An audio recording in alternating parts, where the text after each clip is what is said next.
do you say? What do you know? It's the full Monte Sports Show. It is Sunday, October 25th, 2020. I am your host, Monte Perez, aka the Sports Whisperer.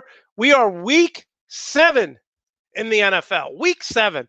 Some great games coming up this week. You can follow me on social media on Twitter, Monty JP231, Facebook, Monty Perez, and on Instagram, Monty Perez 2. We had 33 states tune in across the country last week, and we are now trending number 3 on YouTube. We are trending number 3 on YouTube. What that means when you type in sports show on YouTube, we are come up as number 3, working our way up. Listen, our goal is to do this show 5 days a week, and we can only do that with your help. So if you like the show, you like sports and comedy, feel free to repost this video anytime. Want to thank our friend Laura again. This is our full Monty Sports Show bingo card. Anytime I say one of these words, whether it's the Saints, which we'll be talking about today, the Jets, LeBron James, etc., we take a drink. So thank you, Laura, for that. We have the best guests all across the country, and this week is no exception. In about 25 minutes, Chris Roseviglu is going to join us, talk about the New Orleans Saints, and then Daniel Goodwin III will join us at about 45 minutes after the hour. He's going to be talking about the Chicago Bears, 5-1 Chicago Bears. They are having a tremendous season. Remember, I said that if all goes well, the Bears could be the surprise team of the NFL. And then at the top of the hour, of course, Rico, show me the money, Graziano.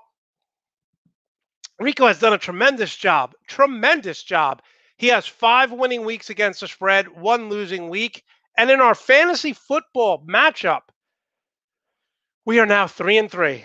I lost last week, so I have 3 wins, 3 losses against Rico. Remember, we are betting a $200 American Express gift card.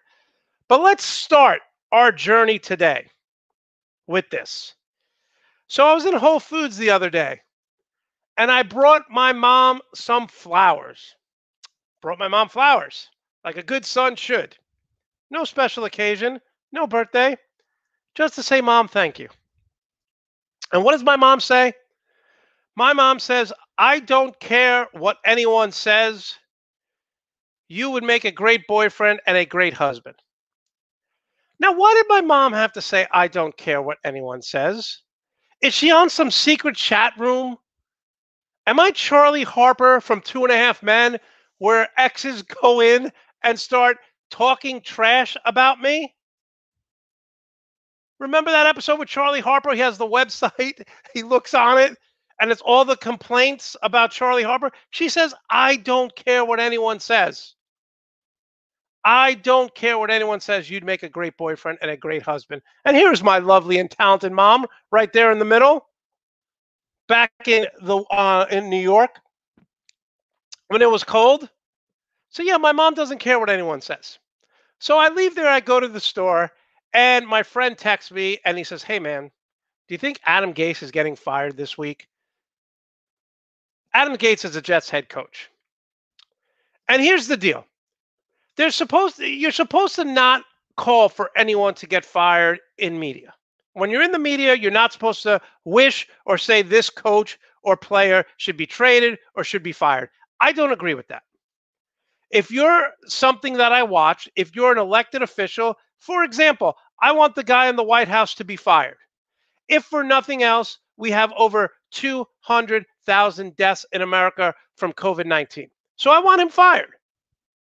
I want Adam Gase, the Jets head coach, to get fired because the guy in the White House and Adam Gase are incompetent. They're not good at their jobs. Now, there have been competent people who've been fired and went on to do better things. A lot of times you get caught in a job, you're stuck in a rut, and then they fire you for whatever reason, but you're competent. Give you an example. Bill Belichick, right here. Bill Belichick got fired from the Cleveland Browns. Where did he go? He went to New England. Won 6 Super Bowls. Okay? So Bill Belichick was obviously competent, couldn't win in Cleveland. Now he's got 6 Super Bowls.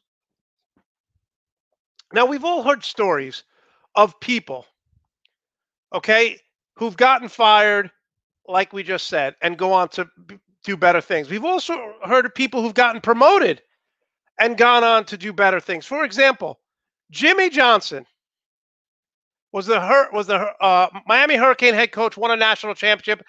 Then he goes to Dallas and wins Super Bowls.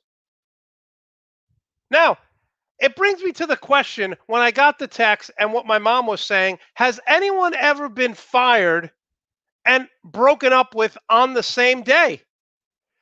The story with Jimmy Johnson, this is why I bring him up, is once he got hired to be the Dallas Cowboys coach, he told his wife, good news, bad news. I got the Dallas coaching job. Bad news, I'm leaving you. You're not coming with me.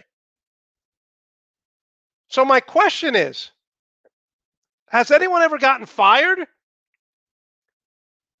and broken up with on the same day? Yeah, I did. I got fired and broken up with on the same day. Now, you have to understand, before I get into the story about how this happened, what you're seeing right here, it's taken a while to get there. It's taken a while. It's taken a while for me to become the ladies' man. It's taken a while for me to become Rico Suave. Let me tell you how bad it once was. I'll never forget the first time a woman said to me, Monte, I want you. Monte, I need you. My response was to take out the garbage. Because up until this point, anytime someone said, I want you, it was usually my mother who would say, to go get milk. I need you to take out the garbage. So when the woman said to me, Monte, I want you, I need you, I thought it was to do chores. I had no clue. I wasn't the ladies' man that I am now.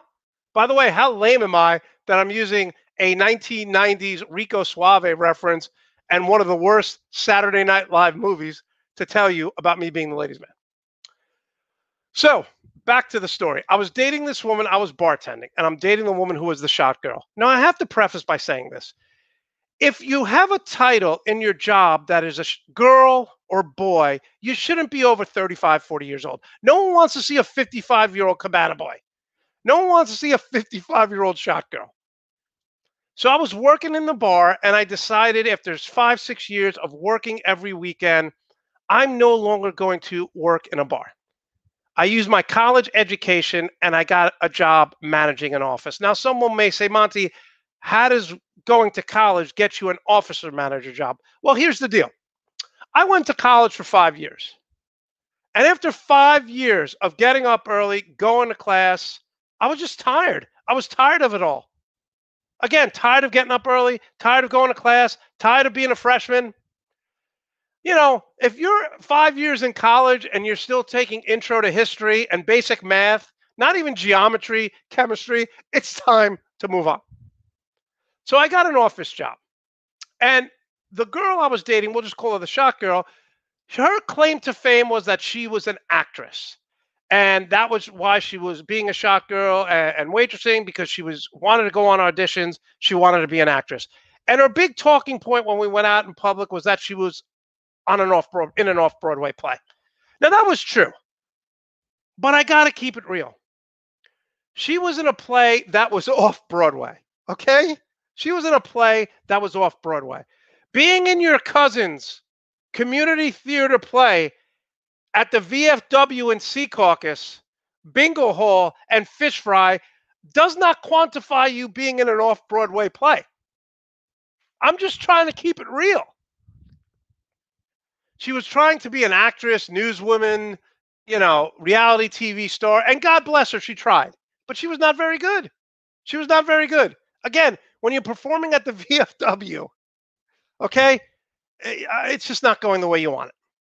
So she texts me that her cousin's coming into the bar. I should go to the bar that I used to work at, pick her up, and we'll go out. So I say, fine. I get to the bar a little early, and it's jam-packed with people.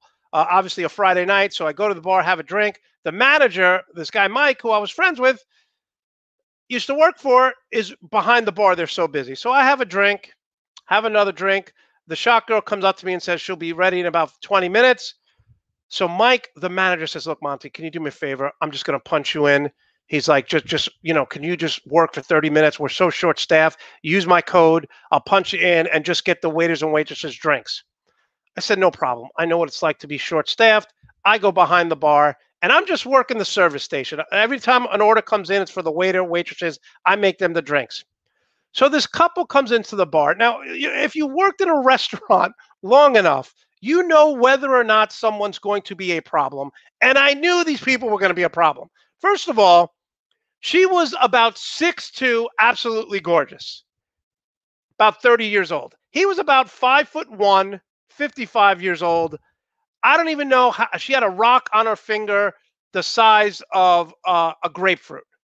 I don't know how they got married. I don't know how he kissed her. Had to be some sort of step stool involved here. So first the guy comes in, and I know this guy's going to be trouble. He goes, "Hey, Chief. Hey, buddy. Hey, Chief. Hey, buddy." 3 times. First of all, don't call me Chief. Don't call. It's one of my pet peeves. Hey, Chief. Hey, buddy.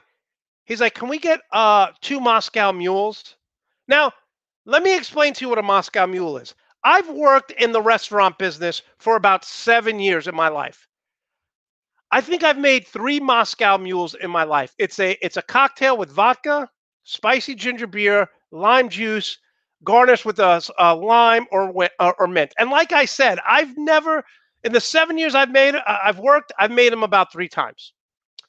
So then he's like, "Can we get some bread? We're going to eat at the bar." I said, "Sure, no problem." So this particular restaurant, you had to punch in the bread order. It went into an oven, and there was a guy whose only job was to bring fresh, hot bread and butter to the table.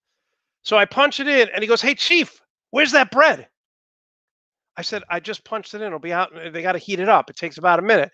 So the woman looks at me, and she goes, "I'm so hungry," and she starts crying, looking up in the air. "I'm so hungry."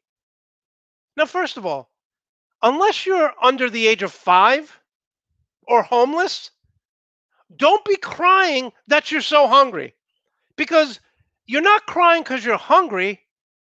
You are crying because you are a spoiled brat. That is why you are crying. That is why you are crying. So I don't understand why she's screaming.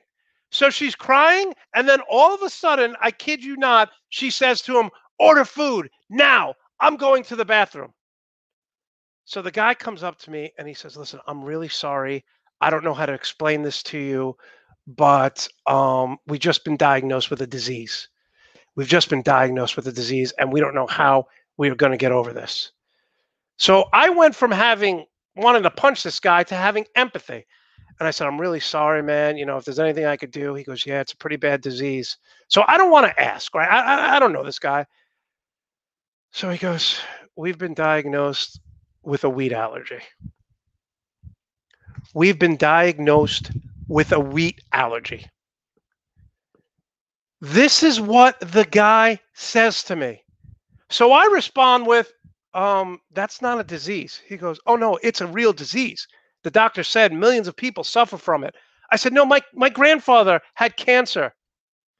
He died in the hospital. He had Alzheimer's. They had to amputate his leg because he had tumors all over his body. That's a disease.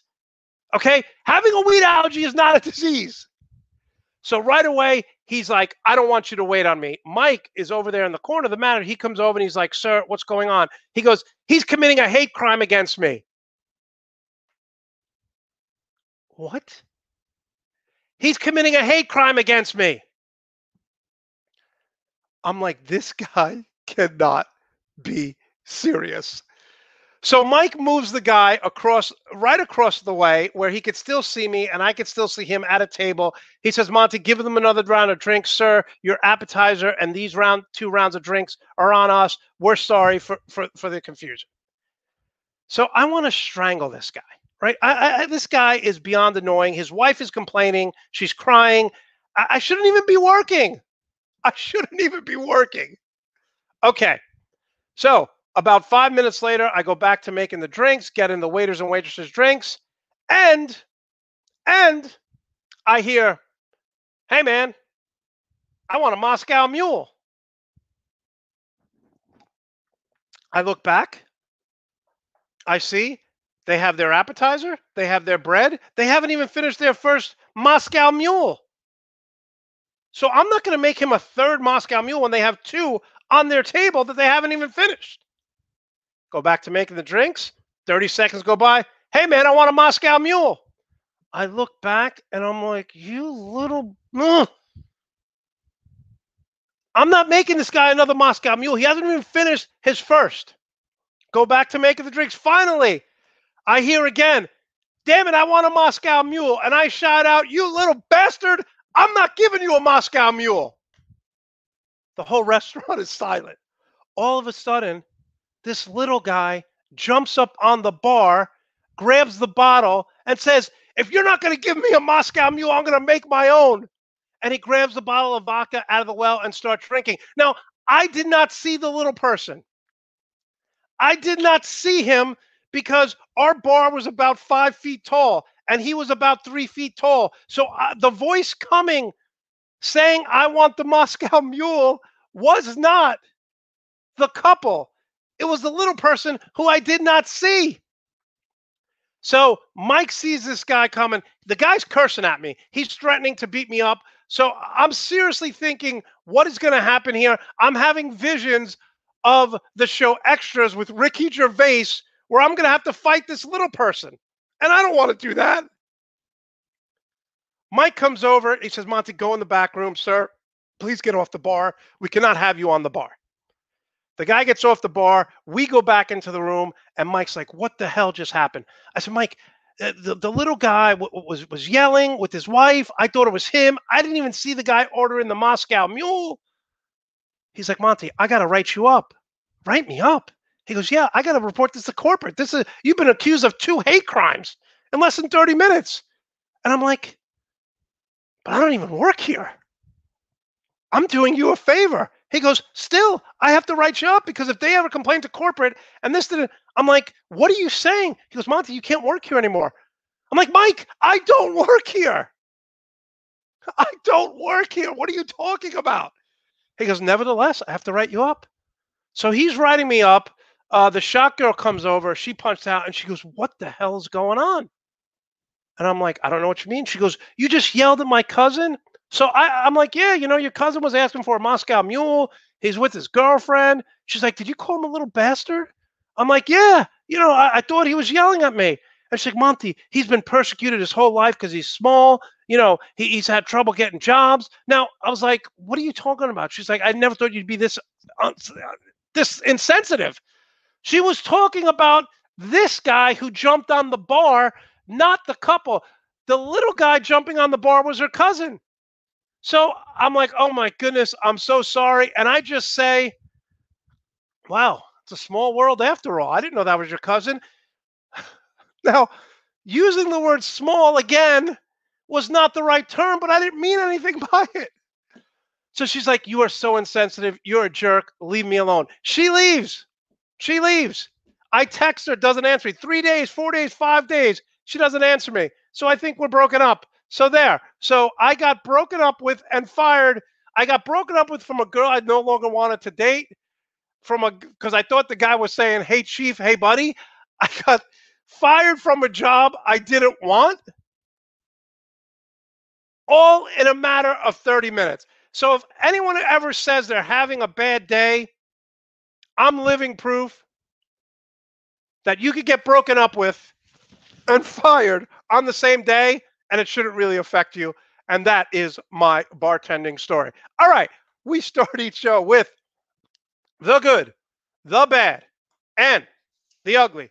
Now, before we get into it, there are certain things that really, really agitated me this week, but I'm going to start with one of them that's really upsetting, and it's I don't understand the hatred for Carson Wentz.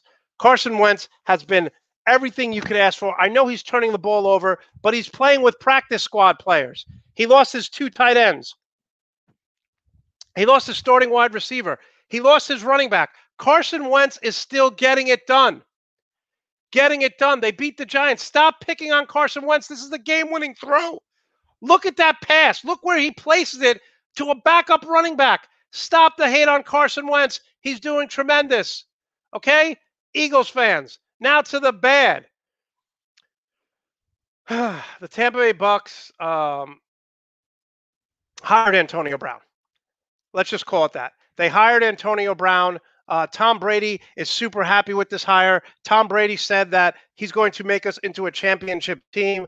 I don't get this at all. I really don't understand why Tom Brady would want Antonio Bell. I don't understand what they're doing here.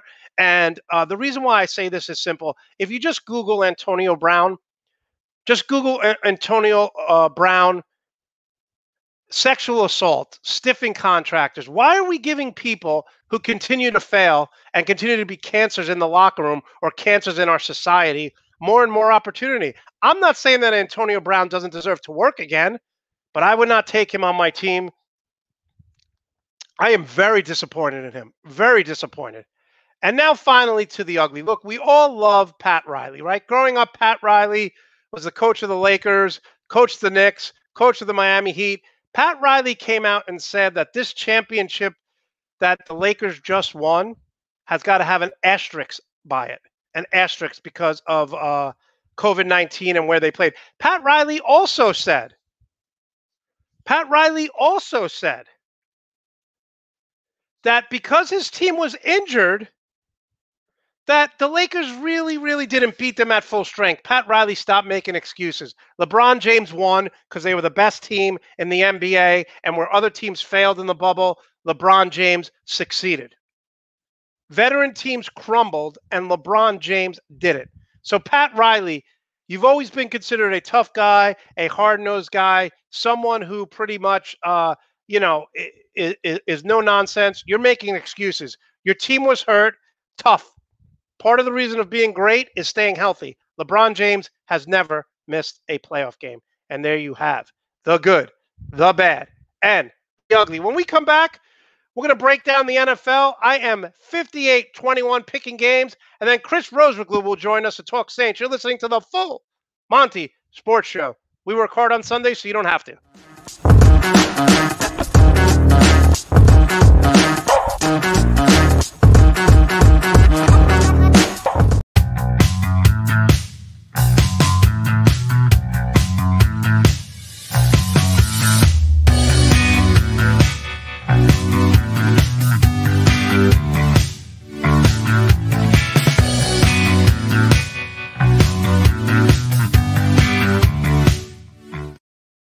All right, so we break down every game in the NFL. Again, I'm 58-21 picking games. Let's get right to it. The 2-4 Dallas Cowboys, okay, at the 1-5 Washington football team. Dallas has won 7 of 8 against Washington, 7 of 8. The Cowboys were embarrassed last week against national TV to the Arizona Cardinals. I expect them to play better. The Cowboys' offensive line is decimated by injuries. Vegas has this as a pick'em. A pick'em. I'm going to take the Washington football team here in a slight upset, 24-20. 4-2 Jets at the, it's 4-2 Bills. I wish the Jets were 4-2. At the 0-6 Jets, look, the Jets haven't scored 20 or more points in 5 and 6 games. If you have Josh Allen or you have Stephon Diggs in fantasy football, you might want to take them this week because I think the Bills are going to roll here 37-17. Packers 4-1. Travel to Houston to take on the 1-5 Texans. The Packers are 5-0 lifetime against Houston. 5-0 lifetime against Houston. Again, the Packers got embarrassed last week, 38-10 at Tampa Bay. So I fully expect the Packers to bounce back. I think they're going to score a ton of points too. Take Green Bay 34-23.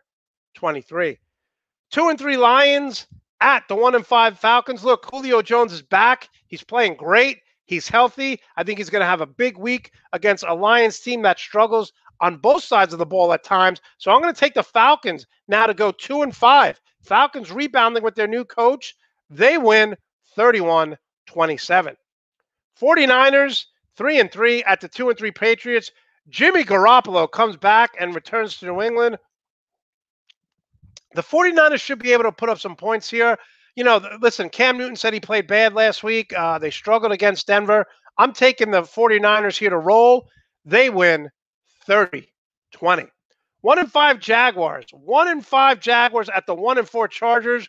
Both teams won in week 1 and haven't had a victory since. The Jags have allowed 30 or more points in 5 straight games.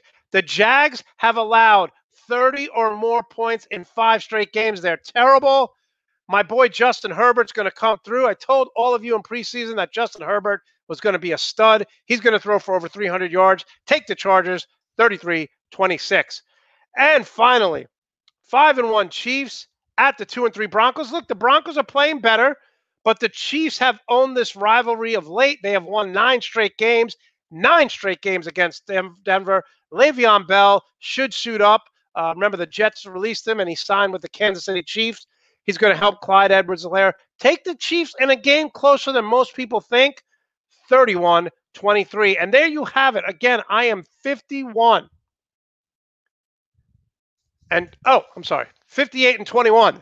58-20. My record's so good I almost forgot it. We're going to bring on Chris Rosenglue in about 1 minute. But let's do something that we love to do, and that is spanning the crowd. Yes, it's Andrea, the Bears, listen. Yeah. We'll bring this up with Rico. Saw Rico's movie. She has so many questions. Yeah. Look at this. I think my mom is doing the secret chat. Listen, keep the comments coming. We love having them. You guys, you're making me laugh here. All right. So now we're going to bring on Chris Rosenglue. Listen, a lot of people think I don't like the Saints. That's probably true because I don't like them.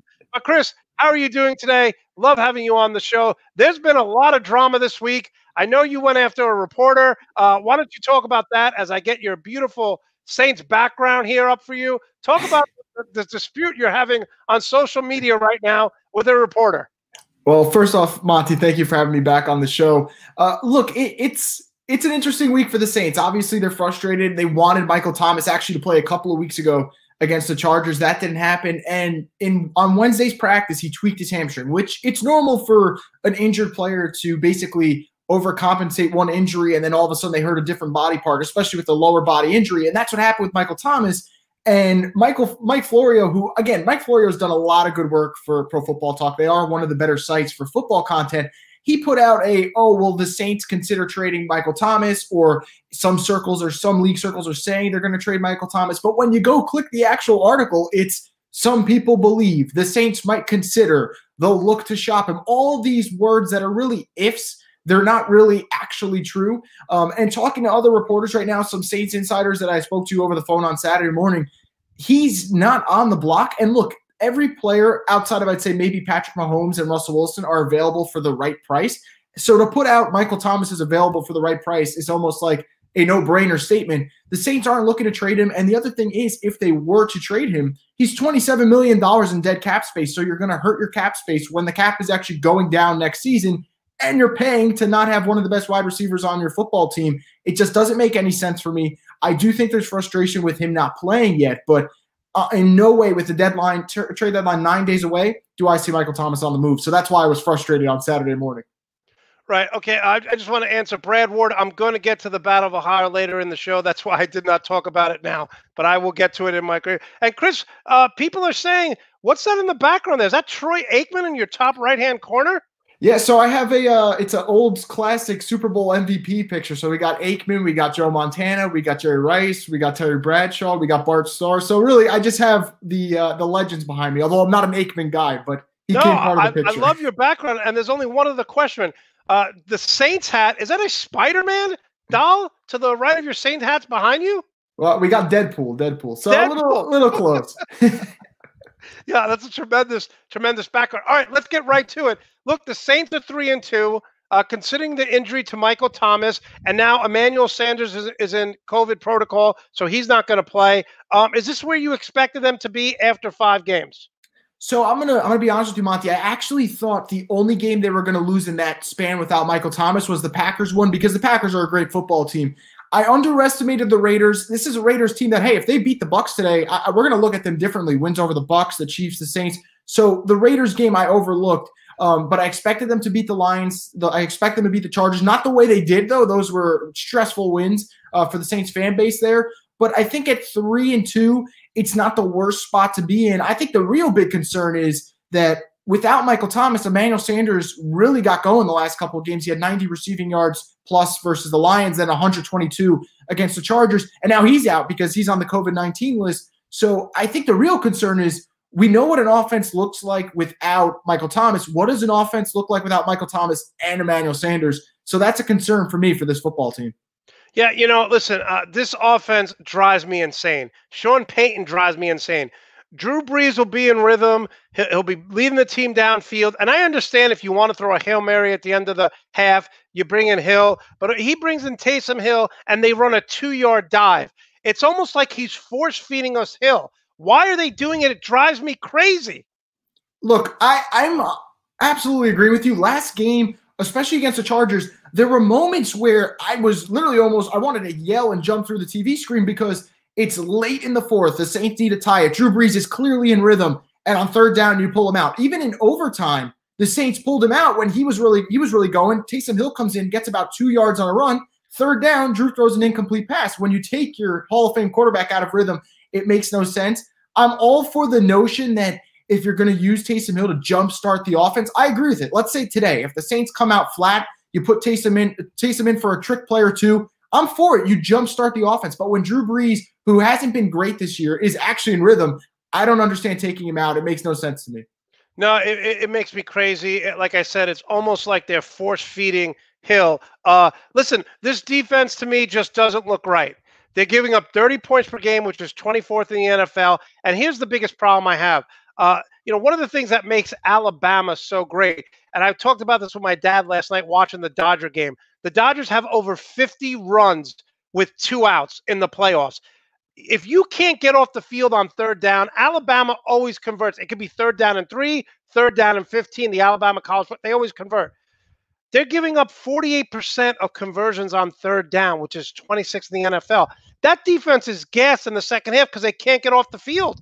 What's going on with this defense? It's a frustrating thing because when we go back and we look at the film, and a lot of people did a great, X and O's breakdown of this, they're in the right positions. The corners just aren't making the plays. And earlier in the season, the big issue on third down was, hey, they didn't have their pass rush. Marcus Davenport was out, and I understood that. And Davenport came back for the Chargers game. He looked pretty good in limited snaps.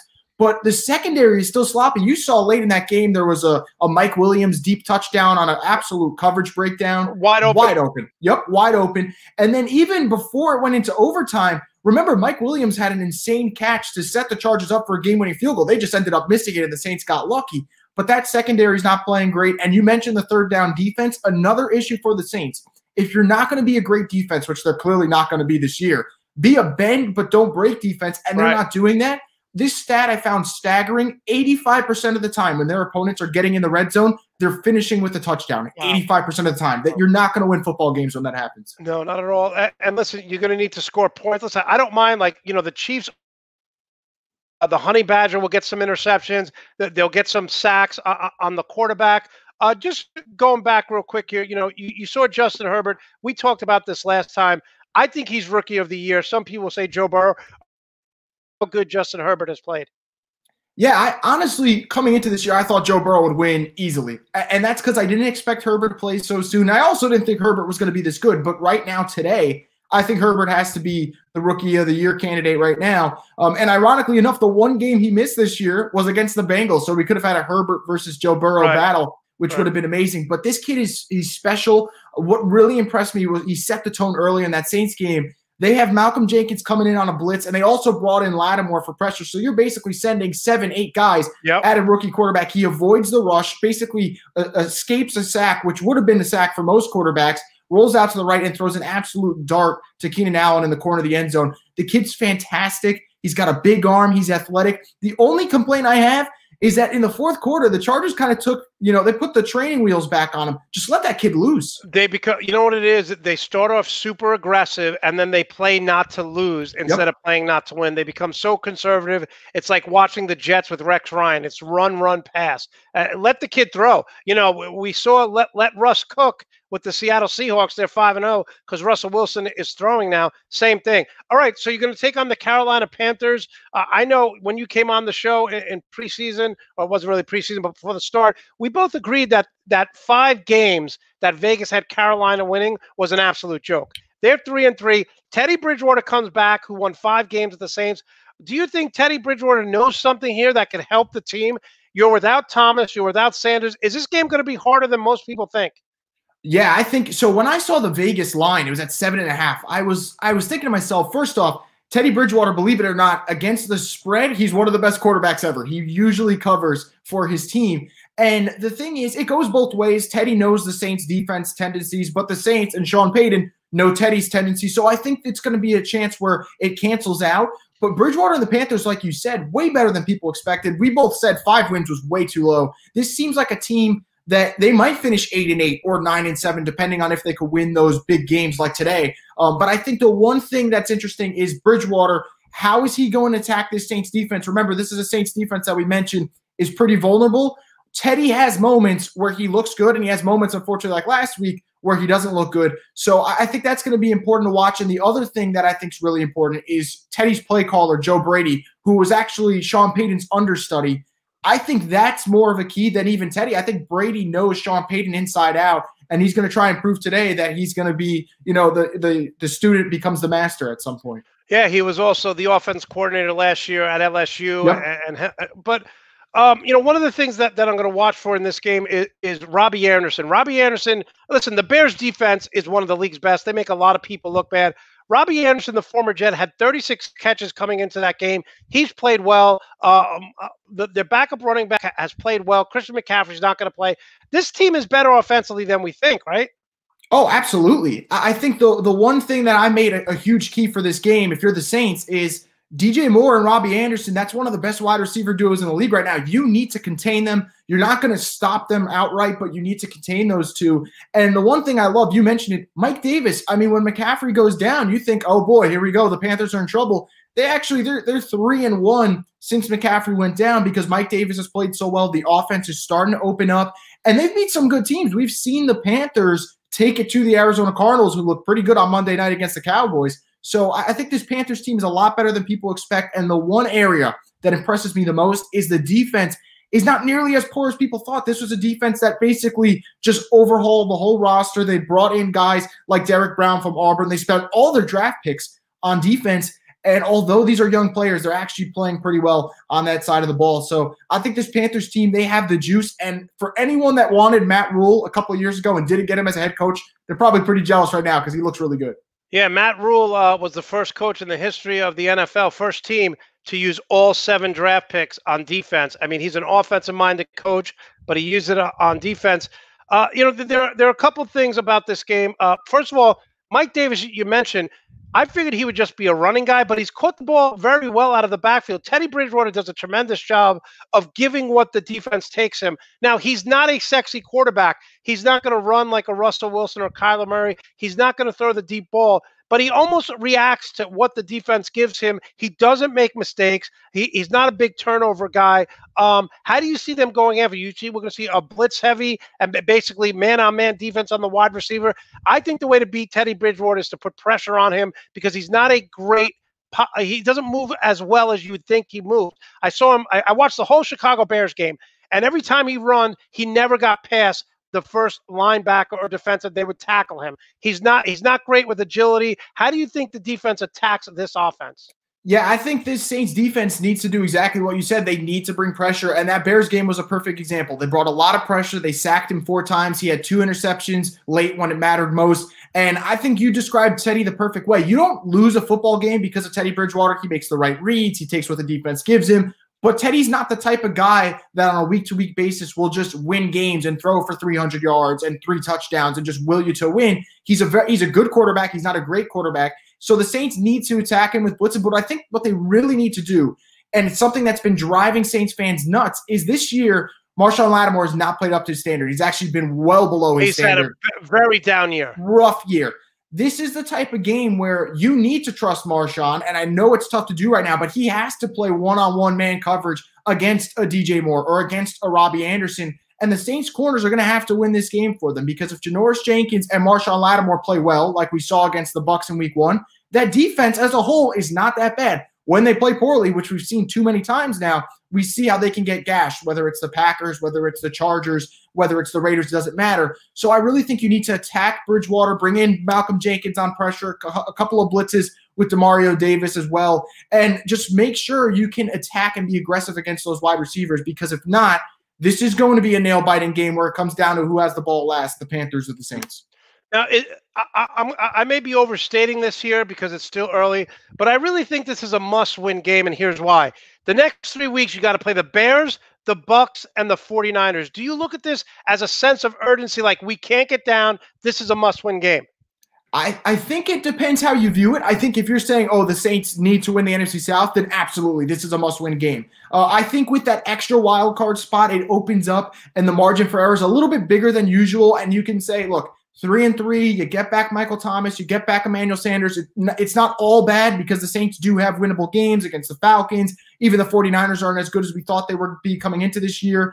Even teams like the Eagles, not as good as we thought they'd be coming into this year. But if you're talking about winning the South, you need to win this game, because if you win this game, you move to 4-2. You basically put the Panthers behind you in the division standings by a decent margin. And more importantly, you set yourself up for, in 2 weeks from now, an entertaining showdown, Bucks Saints, where the winner of that game is in the driver's seat for the NFC South. So if your plan is to once again win the division, yes, absolutely a must-win game. But if the Saints do lose this game, and it is possible, I don't think it kills their playoff chances. I just think, unfortunately, this is a team that's going to have to settle and say, hey, we're a 6 or a 7 seed this year. But if you want to win the division, they have to win this game. All right, now talk about this division. You know, I think the Atlanta Falcons, they won last week. When Julio Jones is healthy, they are prolific offensively. They can put up points. Tampa Bay, obviously, and now Carolina. Could this be the best division in football? I'm still going to give the nod to the NFC West. I just think the NFC West is so good. I mean, the NFC West, we have to look back and say, hey, the Rams and the 49ers right now are towards the bottom of the division, and those are two really good football teams when they're healthy. But I do think the South is way better than people give credit for. This Falcons team, the Falcons are a bad series away in the Bears and the Cowboys games from having a winning record. Like, let's just call it what it is. They'd probably be a 4-3 football team if they didn't blow those big leads. And then you have the Bucks, who are playing great football right now. You have the Panthers, who, like we said, are basically exceeding expectations. I would go as far to say, in terms of depth, this is by far the second best division in the NFC. I don't know where I'd grade it in the whole NFL if I include the AFC as well, but this is a very good division. I would still give the nod, though, to the NFC West. Okay, and who wins this game? Give us a score and why. So I've been going back and forth with this game. And at first, I thought Saints for sure with Emmanuel Sanders playing. And then going back to it, I thought, hey, the Panthers have the edge here because Sanders isn't playing. And I thought about this. The one thing for the Saints that helps them, and it really is important, if you go back and look at last year, the Saints went into Chicago. They played without Drew Brees. They played without Alvin Kamara. They played without Jared Cook. The offense was depleted. It was Teddy Bridgewater, Michael Thomas, and Ted Ginn Jr. Those were the weapons that you basically had for that game. And the Saints didn't just win. They blew out the Bears. And this is a different team, obviously, a different season. I think for the Saints, today's a chance to send a message with guys like Taysom Hill, who we don't like, but Taysom Hill as a receiver could make an impact in this game. I think Traquan Smith and undrafted rookie Marcus Callaway are guys that people have to look out for. And the reason why I decided not to go all doom and gloom with the Saints wide receiver injuries is because the Panthers secondary is absolutely decimated right now. Their top corner, Rasul Douglas, was just put on the COVID-19 list, so he's not playing in this one. And then you have guys like Eli Apple and Dante Jackson who are questionable and expected to play, but they couldn't even get a full practice in this week because of their injuries, a toe and an ankle injury, respectively. So I think those are guys where this secondary is weak. The wide receiving corps for the Saints is weak right now. And I think it's going to come down to, can the Saints defense play a decent game? I have a weird suspicion this is going to be the Saints game where the Saints hold them to 20 points defensively. I can't tell you why. I just have that suspicion coming off the bye that they're going to play a little bit better. They didn't even have a legitimate bye, Monty. They basically were putting in extra practices throughout the week because they were that frustrated with the defense. So I think they're going to step up. Would you expect Cook to have a big game at the tight end position? I think that's the guy who needs to have a big game, absolutely, because last year, looking back, Jared Cook, he dismantled the Panthers the first time around. He had 90 yards and a touchdown, and he's the type of guy we saw in that Chargers game, wasn't doing much, and then out of nowhere, bam, in the blink of an eye, a 40-yard touchdown. He can mess you up in the seam. He's got that mismatched type of body, and I think the Saints are absolutely going to have to use him because you cannot go into this game and say, okay, we're just going to use Alvin Kamara. That's not enough. So, yeah, I absolutely agree. Jared Cook is a guy where, look, I'm starting him in fantasy football today confidently. I think he's going to get the touches. It's a matter of whether or not he's going to get in the end zone. So I think he's going to have a good game. Yeah, I think so too. I think the Saints win this game, but I would not be shocked if Carolina plays well and keeps it close. Chris, how can we follow you on social media? How can we support your career? Always appreciate the time. And I got to tell you, the background is styling, man. It looks awesome. Hey, I'll make sure next time I put some more kinks in here and make sure it's even better for you. But anyway, you guys can follow me on Twitter at Rosvogel Report. As far as my career goes, I'm a writer for thespun.com. A lot of college football and NFL content there. I'm writing from Tuesdays through Saturdays. And then for my podcast, Straight Up Saints, it's on iTunes. You can subscribe and review the podcast on Apple right there. But that's how you guys can follow and support my work. Real quick, Jalen Waddle, Alabama wide receiver, goes down. He was considered a top 7-8 pick. They have so much talent on wide receiver. I wrote an article for Nuts and Bolts Sports last week. Other than Ohio State, can anyone beat Clemson or Alabama? Or are we going to see them two in the Final Four again? No, it's crazy, Monty. I keep watching. I'm like, that's it. Those are the three. Because Georgia showed us last week it was where they had the chance to prove, at least keep it close. I know they were winning going into halftime, and then all of a sudden, the wheels just fell off the bus, and Georgia just didn't look good. And a lot of these teams in the SEC who were competitive last year just aren't there. Auburn took a step back. LSU has taken a major step back, obviously, without Burrow and those offensive weapons. And I think that Florida, a team that I was really high on going into this year, we haven't seen for 2 weeks because now they've had an outbreak. So I think outside of maybe Florida making a surprising run, and they've already lost to Texas A&M, so I'm a little skeptical of them, I don't see it. And even the Big Ten and the ACC, we try to hype up Miami, they lose to Clemson. We try to hype up teams like Wisconsin and Michigan and Minnesota and Penn State, who just lost yesterday to Indiana. I just think, like you said, we're heading for either Clemson versus Bama or Clemson versus Ohio State or Ohio State versus Bama. And it's going to be interesting. And someone said it during the broadcast yesterday, during the Bama game. It might have been Gary Danielson. I absolutely agree. We're not even going to know the impact of Jalen Waddle's injury until Alabama makes the playoffs. Like, they'll probably get through their schedule. Steamroll the SEC, yeah. With Smith and Mechie, they'll be fine. And then we'll see when they get to the playoff in verse and Ohio State or Clemson, how much does that loss affect them? Yeah, look, Chris, people love you. Getting a lot of comments here. Great guest. Good job. Final question here. How much of a leeway does the LSU coaching staff get? If they put up 9 wins next year, is he going to be – Ed Orgeron before last year was going to get fired. Let's be honest. Yeah. How much of a leeway does he get for winning a national championship? I think he gets at least another year of mediocrity, and I think it all depends on the quarterback play. I think if the thing for LSU was the last couple of years with Orgeron, they were struggling, and then Joe Burrow it clicks. With Joe Brady, it works, and they go on that historical run. I think he gets a little leeway here, but I'll tell you who doesn't get leeway. It's that defensive coaching staff. They showed up yesterday, which was good, but this is a defense that did not play well against Mississippi State. They gave up 600 passing yards. Embarrassing. And even worse, then they end up losing to Missouri, who – when's the last time Missouri's had a big SEC win? We don't even remember. So those are losses where the defense struggles. I think Orgeron, as a decision maker when it comes to hiring his staff, that's where this LSU athletic department is going to be like, hey, you got to get it right, because they were lucky to just strike gold with Joe Brady. But now defensively, what's going to go on there? They got to figure that out. So I think another year, if it doesn't work, I think we're going to start talking about it. But a national championship definitely buys you a year or two of leeway. Yeah, listen, I think he's a great recruiter. I think he struck gold, like you said. I don't think he's a great game coach. Players love him. I think he works hard. But like I said, I told my brother, who's a diehard Saint fan, and LSU fan, I said, look, he's getting 1 year. Next year they go 8-5 and they get blown up by Alabama. They're going to forget real quick. Absolutely. I agree. And like you said, he is one of those guys where he's not a Nick Saban where he makes these in-game adjustments and is just so methodical. He's one of those guys where he's going to get his players amped up to play on Saturday. He's one of those motivational coaches. And it absolutely works when you have the talent around you. But now you're seeing when they don't have a Joe Burrow, they don't have a Justin Jefferson, even defensively, they don't have a Patrick Queen. It's just not working right now. And look, I'll give them some leeway. They didn't have Jamar Chase for this season because he opted out, and that definitely hurts. But this team isn't losing because of offense. They're losing because of defense. And Orgeron has to have those boys ready. So I think definitely the fan base loves him, and he will get that leeway. But remember, Les Miles was considered at first a king at LSU. And after some years of mediocrity, people started talking about, okay, what's going to go on here before they finally kicked him out the door. Listen, if you cannot beat Alabama consistently, you're done. End of story. Yeah, end of story. absolutely. So, And I'll bring up real quick, Monty, before I head out. Tennessee, this is a team where every year they tell us, oh, we're closing the gap between Bama. You can't convince me you're closing the gap between Bama when you're losing by 30 plus on a consistent basis. Exactly. So, Chris, listen, we'll have you on down the road to talk college football and Saints. Always a pleasure.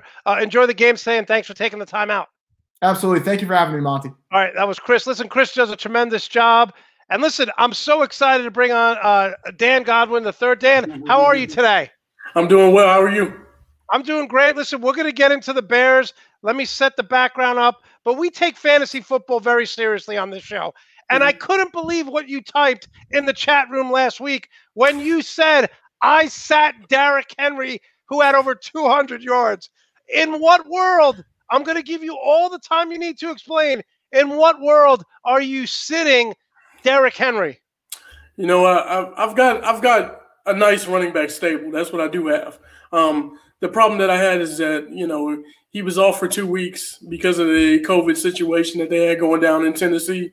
And I said, well, let me try something different and try to figure something out. And sure enough, it bit me. It bit me bad. So, you know what I mean? I don't have much more of an explanation than that.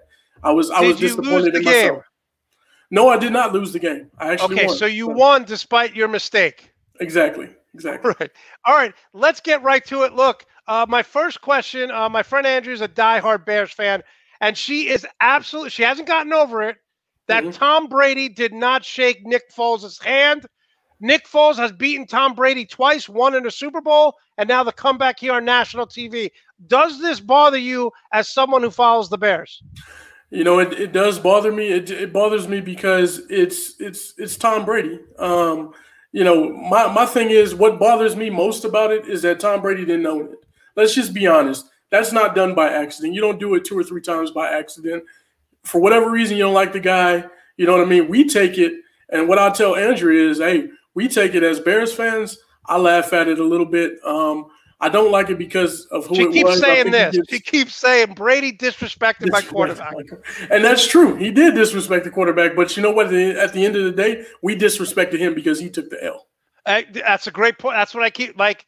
The greatest, I used to say this as a former coach who's won 85% of my games. Don't talk trash. Just point to the scoreboard. And that's it. All right, let's move on. Look, I've watched about 4 Bears games this year. It's more than I've watched Bears in 3 years. But here's what I know. They're 3-0 for the first time on the road since 2006.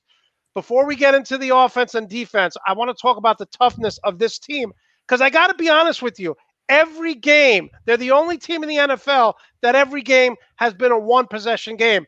It's always better to win pretty than lose ugly. Win ugly than lose pretty. But you got to be a nervous wreck watching these games. Man, nail biters for sure.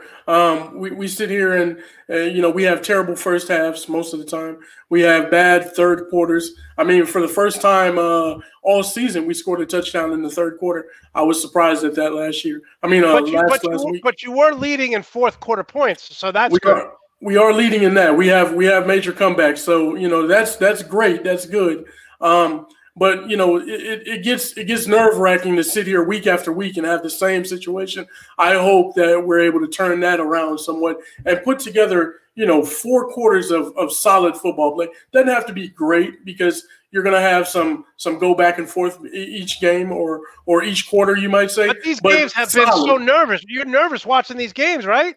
Absolutely. I'd be a fool to say I wasn't nervous about it. I do think we win. I do have confidence that we pull out the W's. As far as the mentality of this team, we've had that mentality for years now. We've had the mentality that, hey, we're not going to give up. We're going to finish the game. Whatever's there, we're not going to split. We're not going to depart as teammates. So I think that's a great thing, a great presence in the locker room to have that mindset, that mentality. And if we continue to build on that, put together 4 quarters of good play, which we'll do against the Rams. We'll get into that later. But I think we'll be fine. Now let's talk about Nick Foles. Hasn't been lighting it up. I love the fact that after last week's game, he's like, we all love each other. We believe in each other. He's definitely a leader. 6 touchdowns, 4 interceptions. Hasn't been great. But what do you like about him? Is it the fact that no matter how much you're trailing, He's never too high. He's never too low, and he can lead his team to a comeback. What do you love about this kid? I mean, I love that about Nick Foles. He's never too high. He's never too low. That's why the comments that he made in that presser after the game last week, it took me a little bit by surprise. I thought that was a little bit out of character just because he was so boisterous about it. But, you know, he is a good leader. He's got guys rallying around him. Nobody's complaining. Nobody's crying, you know, that type of thing. I would like to see him play much better. If you compare his numbers to Mitch Trubisky's numbers, they're identical. You know what I mean? They're identical. So you have to do an eye test in order to really put one guy ahead of the other. I think they're both, you know, right there. But I think Nick Foles is a really good leader. He's able to do things that Trubisky's not able to do. What I like about him is that he believes what he sees. He reads the defense, and then he makes a quick decision. That's something that Mitch Trubisky had trouble doing. He wasn't able to kind of read the situation and trust his own decision-making process and then trust the receivers. Nick Foles is going to let it fly, and he's going to do that. Now, does it always work out? No, but I'd rather have somebody who was confident instead of somebody who was not. So 5-1, again, always better to win ugly than lose pretty. But one of the things that really concerns me is in Chicago, in Green Bay, you're going to need to run the ball. This team is averaging 3.9 yards per rush. It obviously loses something because Foles is not a good rusher as Trubinsky. Do we look at a trading deadline? I would go after maybe the running back, Williams, the backup from Green Bay, try to get another running back in there. What are we doing to improve this running game? Well, I'm not confident that the Bears are going to move on the needle to try to bring in another running back. We've had opportunities to bring in another running back, you know, several that were available, and we really didn't pull the trigger on any of them. And a matter of fact, I think Nagy came to the podium and said, we're happy with what we have at running back. So, were you shocked when he said that? I was absolutely shocked because you have a wide receiver that's masquerading as a running back, and then you have Ryan Nall, and, you know, you got David Montgomery, and, of course, he's a good running back. I like him very much, but with the injury to Tariq Cohen, I thought we would have definitely did something. So you have to run the ball, especially in Chicago. The weather gets bad. The wind gets bad. You're not going to be able to throw it like that. So they're going to have to run the ball. I think they need to put some patience into it. Nagy is a very impatient guy when it comes to the running game. He's a great coach. Don't take it the wrong way. He's a good coach, but he's very impatient when it comes to the running game. 2 or 3 bad runs, and he bails on it. That's it. Yeah. Listen, Allen Robinson, he's definitely a number 1 wide receiver. We talked about this, 40 receptions. You know, Andrea says Jimmy Graham is playing great. Darnell Mooney's having a good year, but they have 40 receptions combined. Should the Bears go after a wide receiver from Dallas? There's rumors that Julio Jones is on the block. I'm going to say this to you right now before we get into the defense. Would you trade a draft pick and Khalil Mack for Julio Jones? I would. I wouldn't do it. Oh, and come on. I'm going to tell you why. Why it would be great to have a talent like Julio on the team. I just believe in the talent that we have. I believe in Robinson. I believe in Mooney. I believe in Miller, even though he's had some terrible drops. But he has 2 game-winning touchdown receptions as well. So I believe in that talent. While it would be wonderful to have a talent like Julio Jones there, clearly he's better than all those guys. I do believe in what we have. I think the trenches need to be shored up more before anything else is done, because you can have all kinds of weapons on the outside and skill position players, but if the quarterback doesn't have time to let those guys get down the field, what's the point? It makes no sense. So if they need to shore up the offensive line before they do anything with skill position players. You know, I went into that question thinking that you were crazy and I was right. But then I just think about the Dallas Cowboys, who have all the skill position players. They cannot get to the quarterback. Their offensive line is injured. So you won that argument. You knocked me out. That was a good one. That was a good answer. Okay, so what I love about this defense is they're number 2 in the NFL, only allowing third down conversions 31% of the time. Just had Chris Roseglue on. The Saints are giving up first down on third down 48% of the time. This defense is probably top 10, maybe not top 5. Can we say that Roquan Smith and Danny Trevathan are more valuable than Khalil Mack right now?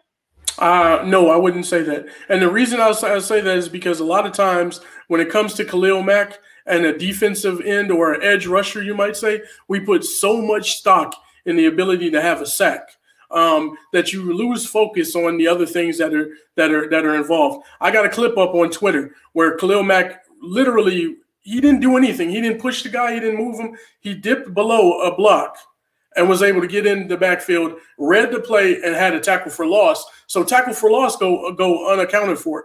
Like, people don't pay attention to that. Pressures, QB pressures, they don't. No, I agree with what you're saying, and this is not a knock on Khalil Mack, but those two guys have 86 tackles combined. They may be the best linebacking crew in the entire NFL, and people don't even talk about them. Oh, they're monsters. They're monsters. They're fast. They're able to do some things. One problem that I have with Trevathan is that if you watch the games, he's taken a step back in his coverage. The ability to get back and cover some people, he's not doing as well as he did in the previous years. Now, I'm not knocking him because he's doing an excellent job on the defensive end of the ball. So I'm loving what he's doing. I just feel like they would even be better if we had Eddie Goldman up front, because a lot of times they get blasted and they get grabbed by these guards and centers and things like that. And that's because Eddie Goldman's not up front. As far as the defense is concerned, top five, I believe they're top five. And we talked about this, Monte, before in a previous show of yours where, I was a little bit frustrated with Pagano compared to Vic Fangio. Now, I compared those two stats, the years, and at this point in 2020 compared to 2018, we're better in every defensive statistical category except for sacks, interceptions, and the last one is rush yards per game. And that's because Fangio, to me, was more aggressive in his style.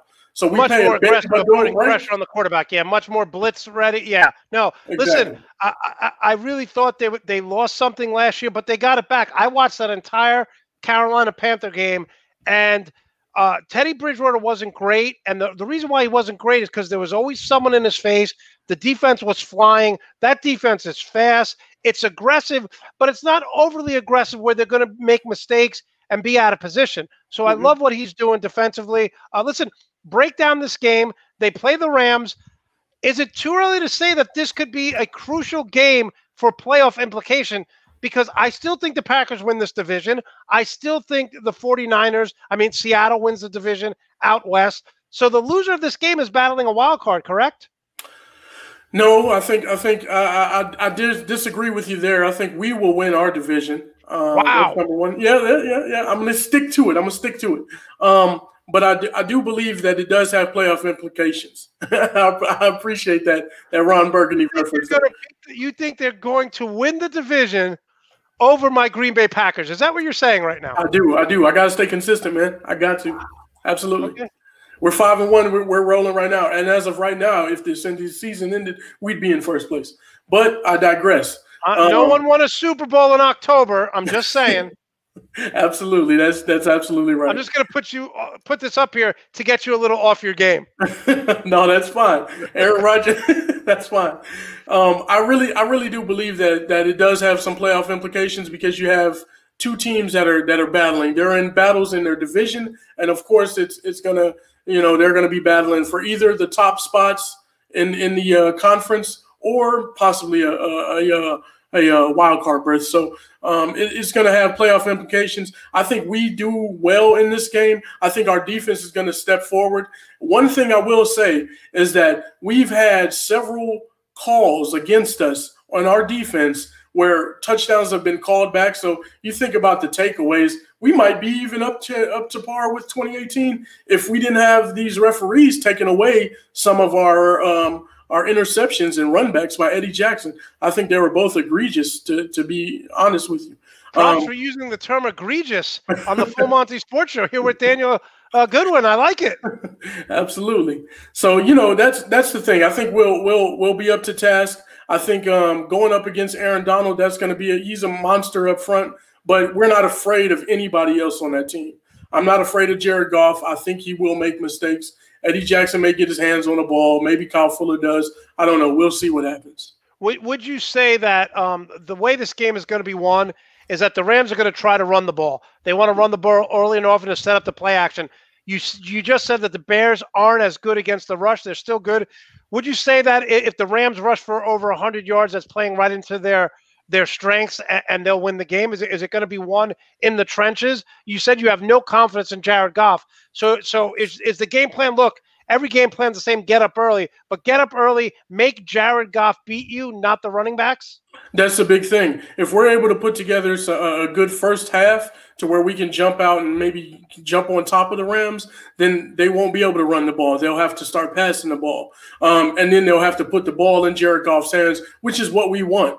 Now, when it comes to the running game, if they rush for over 100 yards, I'm not concerned about that either. And I'll tell you why. We're giving up 113 yards per game rushing anyway. So we're able to win even though we're not playing that great against the run. In 2018, we gave up 87 yards per game. This year, we're giving up 113, and we're still winning games. So I'm not overly concerned about it. I do want them to address the situation, but I'm not overly concerned about it. How about Andrea? I don't know if she's spending time in Vegas or what. The Rams have only covered the spread in one of their last 4 games. 3-3 against the spread. We got to get Andrea on the show. Bring us some digits. She's on top of things, man. I love it. I love it. Okay, so give us a score for this game. Now, I know when we talked, I said you had the Bears winning the division. I said that the Bears could be the surprise team that most people aren't talking about, and they would make the wild card. First, give us your prediction, and are you saying the Bears go at least 12-4? I could see the Bears going 12-4. Yeah, absolutely. I mean, to go 10-6, we just got to go 500 the rest of the year. So 12-4 is definitely feasible. As far as this game is concerned, I think the Bears win the game. I think we jump out on top early. I think we put some things into place that we can get the ball rolling offensively, and we're able to get some things clicking. And once we're able to do that, the defense can really get aggressive. The defense can do their thing, and we'll lock down Jared Goff pretty easily. So I'm going to go score prediction. I'm going to go Chicago 30. And I'm going to go Los Angeles 17. Now, before we let you go, I thought he was very good last year, but I thought he was good because they had no one else and they were a losing team. But you got to talk about Robinson, this wide receiver.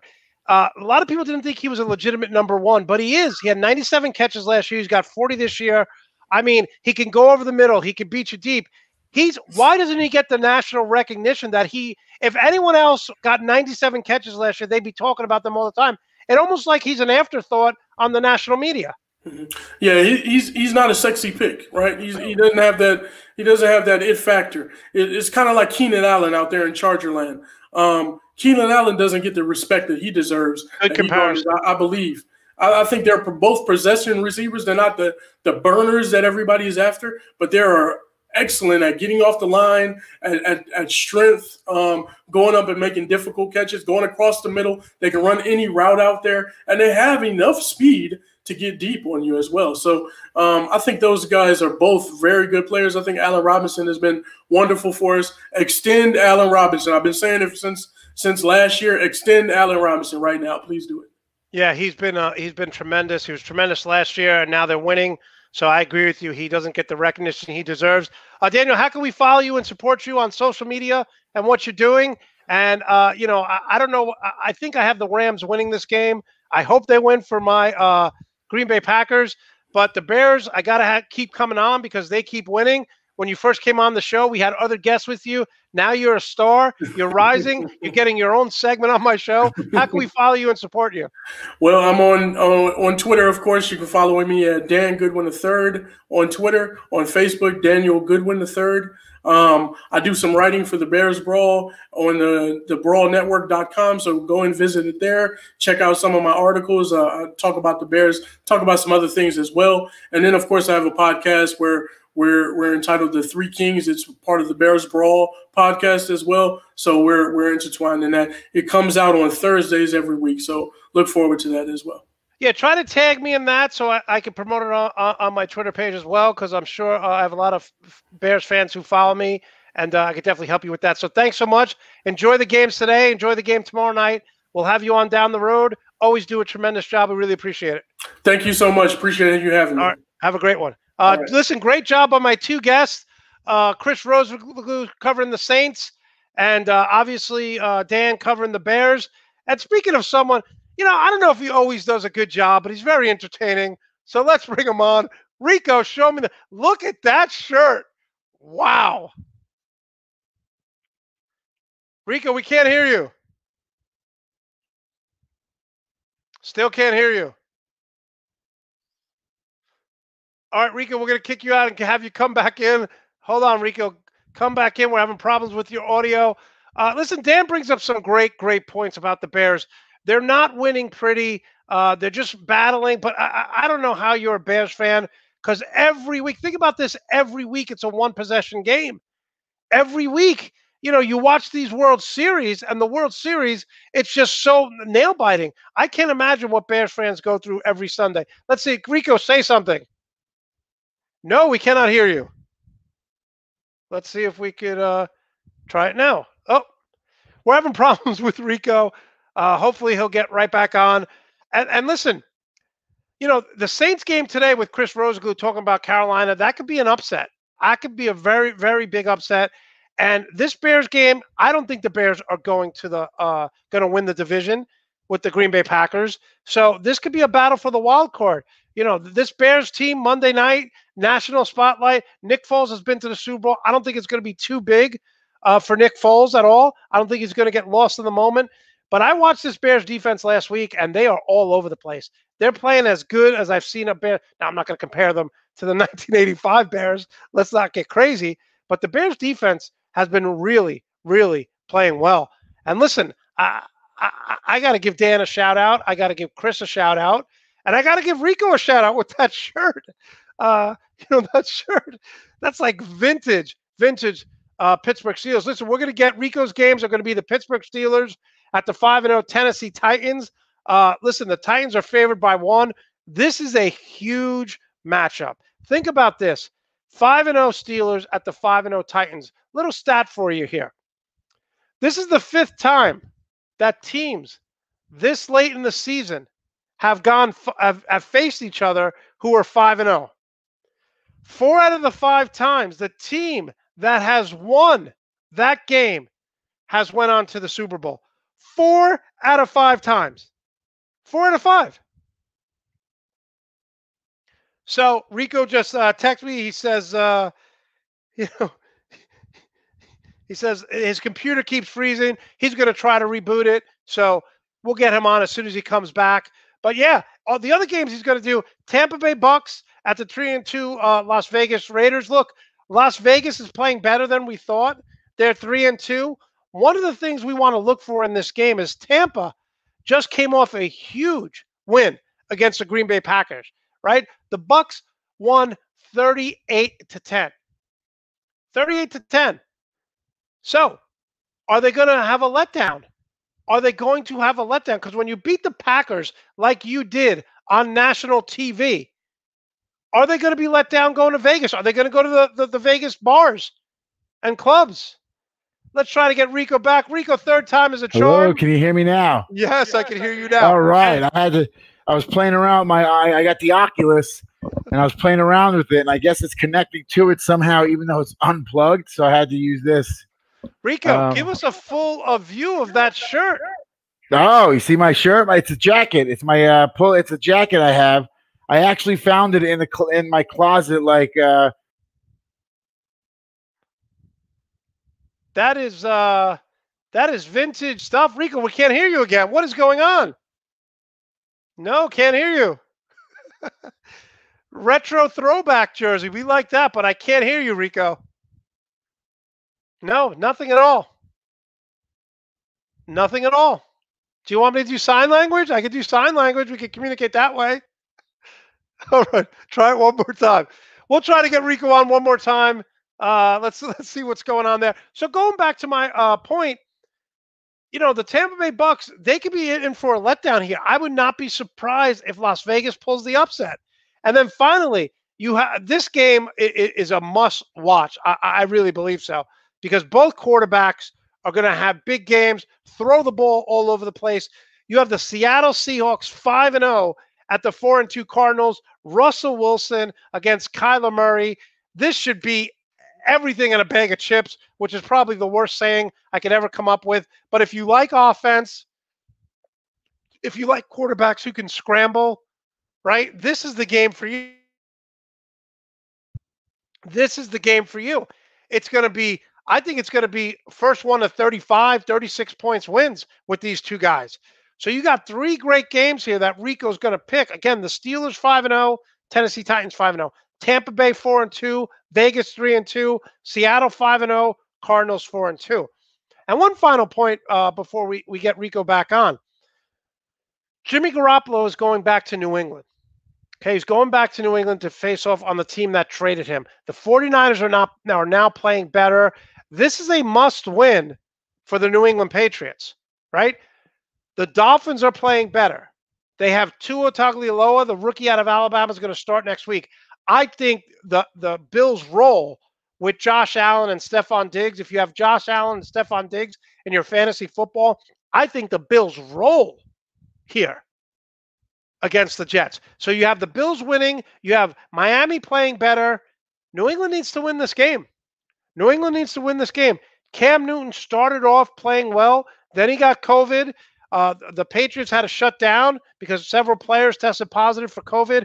I was watching Saturday Night Live, and they were saying that, remember when Tom Hanks got COVID-19? We all cried. We all thought this was the end of the world. And the guy said, now teams have COVID, and they just moved the game to a week later. We're not taking this seriously.